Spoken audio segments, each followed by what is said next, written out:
ఆయన ఓదార్పు యాత్ర సందర్భంగా సింగయ్య అనే దళిత వృద్ధుడు ఆయన ప్రయాణం చేస్తున్న కారు కింద పడి చనిపోవటం, ఈ కారు టైర్ కింద అతని తల మెడపైన టైర్ ఎక్కుతున్నప్పుడే ఈయన డోర్ తీసి ఫుట్పాత్ మీద నిలబడి అందరికి అభివాదం చేయటం, ఇదంతా మనకు తెలుసు. కేసు దర్యాప్తు జరుగుతూ ఉన్నది.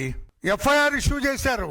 కారులో ఉన్న వాళ్ళని కూడా బాధ్యులను చేస్తూ ఎఫ్ఐఆర్ ఇష్యూ చేశారు. జగన్మోహన్ రెడ్డి గారు ఎందుకో సింగయ్య కేసులో దర్యాప్తు అంటే భయపడుతున్నాడు ఆయన. I don't know why.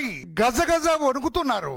అంటే సింగయ్య మరణం వెనక కుట్ర బయటపడుతుందనే భయమా జగన్మోహన్ రెడ్డి గారు? మీకు ఎందుకు భయపడుతున్నారు? మీరు ఆ దర్యాప్తు ఆపాలని మీరెందుకు తాపత్రయపడుతున్నారు, కంగారు పడుతున్నారు? మీరు ఆ జరిగిన నేరం అంతా కూడా ఆ డ్రైవర్ మీదే తోసేయాలని చూస్తున్నారు. డ్రైవరేనండి, మాకేం సంబంధం లేదని చెప్తున్నారు. ఆ కారులో ఫ్రంట్ సీట్ లో డ్రైవర్ పక్కన కూర్చున్న వ్యక్తిగా మీకు బాధ్యత లేదా? మీ కారు కింద ఎవరన్నా పడి ప్రమాదానికి గురైతే, గాయాల పాలైతే డ్రైవర్ పక్కన కూర్చున్న వ్యక్తిగా, తాత్కాలిక కారు ఓనర్ గా మీరు అక్కడ కూర్చున్నారు.